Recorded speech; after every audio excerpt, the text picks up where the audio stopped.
Smart but sparse changes keep the Pixel 10 Pro XL among the top Android phones.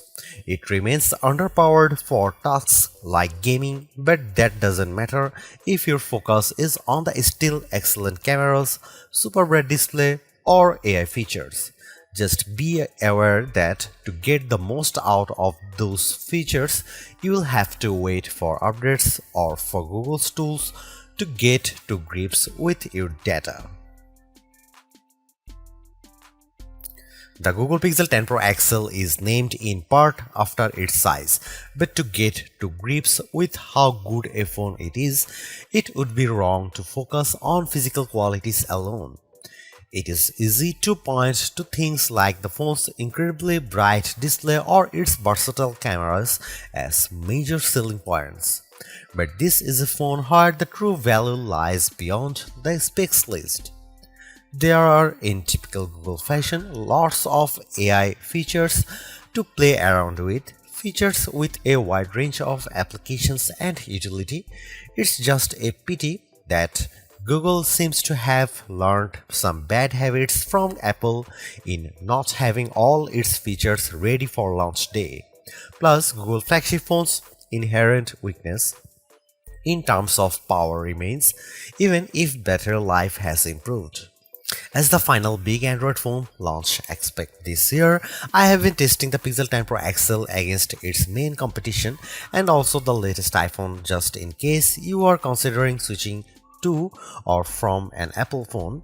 It's resulted in some of the most interesting phone comparisons of 2025 and I am thrilled to be able to take you through them. You might be surprised to hear that the Pixel 10 Pro XL's camera are identical to the Pixel 9 Pro XL's, at least on paper. The 50 megapixel main, 48 megapixel ultra-wide, 48 megapixel 5x telephoto and 42 megapixel selfie cameras are unchanged from the 2024 model, as all the upgrades are located on the softer side. Here we can see some camera samples of the Google Pixel 10 Pro XL. Let's kick off the comparisons with main camera shot of a cottage. We see the first evidence of the Pixel 10 Pro XL's apparent default processing priority, balancing the brightness of all colors in the shot. This is perhaps why the Pixel shot is much warmer, with the Galaxy S25 Ultra's image being cooler and brighter. Against the iPhone 16 Pro Max, the Pixel 10 Pro XL also looks less bright but punches up the colors in return. The trees in the background in this view across a park are much easier to make out in the Google photo. And how does it compare against the outgoing Pixel 9 Pro XL? This photo of disused telephone box shows that the Pixel 10 Pro XL gives slightly stronger colors on the blue end of the spectrum, but is otherwise identical to the Pixel 9 Pro XL's image. In the night mode, with our subject being mini bottle of Henderson's relish, we see the Pixel 10 Pro XL struggle to capture the light compared to the Galaxy S25 Ultra, but the Pixel does have less of a red color caused by the curtains in the room than the S25 Ultra, which could be an advantage in some cases. Switching to the ultra-wide cameras and looking over a small stream in a wood, the Pixel's image pales compared to the S25 Ultra's far brighter shot. This is likely as a result of the Pixel's relatively small sensor not capturing as much light and the post-processing not being able to do enough to compensate. Macro mode also uses the ultra-wide sensor, comparing to the Pixel's effort against of the iPhone 16 Pro Max of a pink flower. The Pixel's shot is darker, again likely because of its small sensor, but the image still has good contrast as we can still make out the detail in the flower's center. The final rear camera on the Pixel we need to look at is the 5x telephoto camera, which I pointed at a breeze over a lake. The Pixel has tried to balance the mix of light and shade in the shot, resulting in an apparent lack of color compared to the S25 Ultra, while the Samsung's shot's richer color of the water is appealing. The breeze is blown out in return. The Pixel 10 Pro XL's telephoto camera offers up to 100x max magnification for the first time, except with the power of ProRes zoom. Images at the level are still legible, albeit potentially inaccurate. But let's start at a less extreme 50x. Zooming in on a milestone's curved lettering, it's already obvious that the Galaxy shot is noisier than the Pixels, but based on my own observation, the Pixel has over-smoothed the stone, removing some of the texture in an effort to clean up the shot. At 100x, this effect is even more noticeable. A stone that's been sitting outdoors for who knows how long is unlikely to be as smooth as the Pixel's shot would have you believe. But in terms of legibility, while both photos still show the lettering clearly, the Pixel shows them in crisper detail. When exporting the images, the Pixel 10 Pro XL conveniently gives you both your original ProRes zoom shot and the processed version, allowing some interesting comparisons. For instance, we have here a church window about 1000 feet away from where I was standing as I took the photo. It's an impressively sharp shot, but the Pixel's processing system seemed to have read the stone bars between the glass as wood, adding a vertical grain effect.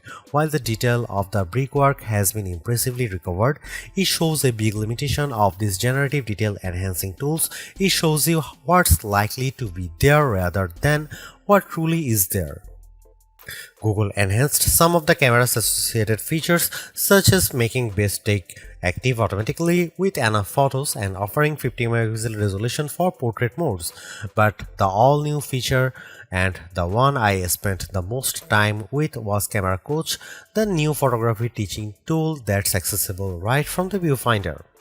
This is currently in preview, so hopefully its powers will multiply in the future, but right now it's more of an interactive forming tool. It will detect what you are pointing the camera at, offer some suggested compositions, and then give you tips on which camera lens to use, where to stand, and how to position the subject. If you can, it's a fun, personalized way to learn. But there are so many more tools in the Pixel 10 Pro XL's toolbox. I hope more options or perhaps an advanced mode appear in future to help guide users to try even more, like switching between vertical and horizontal shots, setting a manual focus, or adjusting exposure.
Google's updated the chip in its Pixel 10 Pro models with a Tensor G5 and paired Pro models including the 10 Pro XL with 16GB RAM.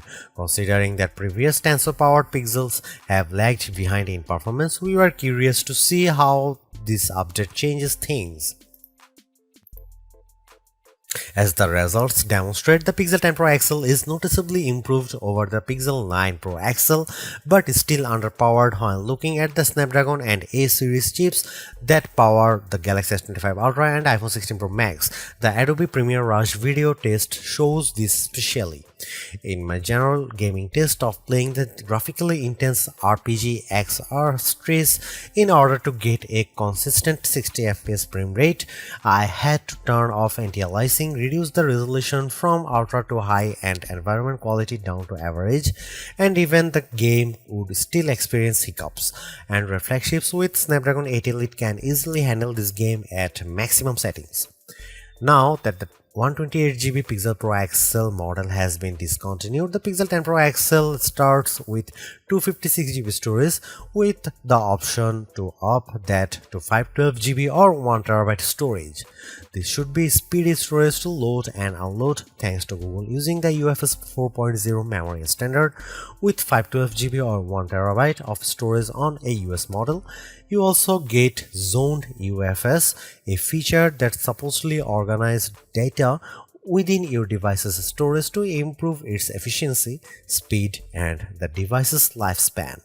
We are not sure why this is limited to only a 2 out of 3 storage options and only to American customers, but it sounds like a bonus worth having. Google's made a few but effective upgrades to the Pixel 10 Pro XL. It's a masterclass in efficiency, changing and improving just enough to stay amongst the top of the pack in the most areas. The display's brightness is unmatched, and the camera's ultrawide perhaps aside offer a balanced, natural look that I can see a lot of people liking. It's unfortunate that the Pixel 10 series is still the lowest powered of the flagship phones on sale today and lags behind its main rivals on battery efficiency. Hopefully, access to Google's latest AI tools makes up for that for anyone who decides to take the plunge, although perhaps give it a couple of months if this is your primary reason. Hopefully, by then the seemingly incomplete Magic Q and the preview version of the camera coach will have been made whole. The Galaxy S25 Ultra may still be a better pick for you if you want more power and power efficiency from your phone. The Pixel 10 Pro may also be a better fit than the XL, considering you only sacrifice display size and battery life for a cheaper phone that's otherwise just as capable as its larger sibling. But the Pixel 10 Pro XL is the most capable and competitive of Google's latest batch of phones. If you are buying a phone right now and want best-in-class software combined with top-tier hardware, this Pixel is probably the one to pick.